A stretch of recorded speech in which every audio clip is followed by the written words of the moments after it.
Blended Learning and Shared Metacognition. What is the Connection? By Norman D. Vaughn, a case study by Jamie Beaker, PhD student at the University of Florida. Vaughn's study focuses on students in their third year of a Bachelor of Education program at Mount Royal University located in Calgary, Alberta, Canada. In this study, teacher candidates participated in a blended learning experience designed to help them better integrate science, technology, engineering, arts, math, and Indigenous education. They learned to use technology to make teaching and learning more effective. Vaughn's study investigated how the course was planned, taught, and supported to help students build shared metacognition. While shared metacognition is a growing area of research, there hasn't been much focus on how to support it in blended learning, something this study explores. Blended learning is the integration of best practices from both traditional face-to-face instruction and online learning within a course, using a diverse range of learning modes and methods. Metacognition is defined by Merriam-Webster as the awareness of analysis of one's own learning or thinking processes.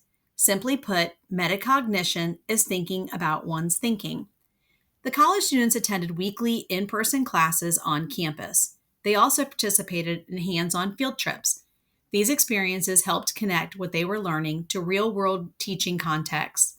The online components of the course included asynchronous activities, including self-reflections on their learning, collaboration through online group assignments, and peer feedback using discussion forums and other online tools to continue conversations and collaboration outside of the classroom. Vaughn used mixed methods approach to this study. He used surveys to gather quantitative data and student reflections for qualitative data. 72 students completed 2 online surveys. One measured shared metacognition, while the other survey measured elements of the community of inquiry framework. These surveys helped show how students were thinking about their learning and how they interacted in the course. To gather qualitative data, students wrote an initial blog post at the start of the semester outlining their learning goals and a final post reflecting on their learning contributions to others and insights gained from peers. The study results showed the blended learning approach was effective at supporting shared metacognition, collaboration, and student engagement.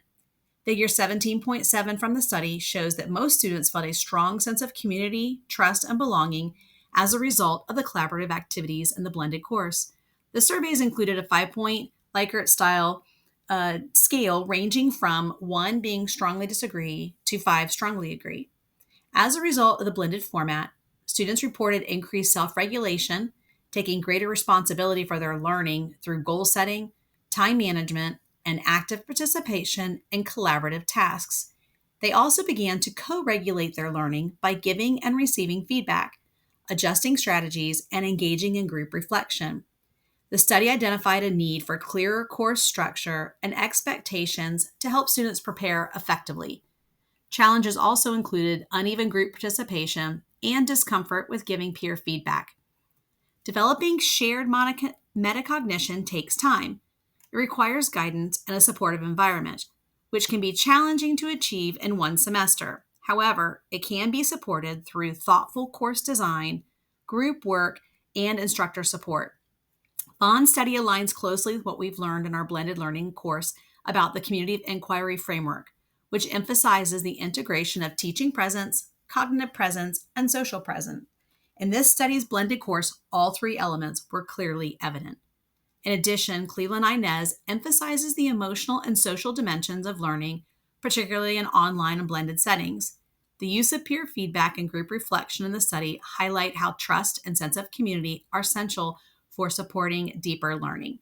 While the blended learning course in Vaughn's study was effective, a few improvements could enhance the student experience based on what we've learned. Some students wanted clear expectations early on, so providing a detailed syllabus outlining learning outcomes, assignments, assessments, and communication guidelines and reinforcing these throughout the semester can improve engagement. Some students struggled to give honest feedback or deal with unequal group participation. Training students in successful peer review and collaboration can help build confidence and skills in blended learning environments. These are small changes that can make an excellent blended learning course in higher education even better. Thank you.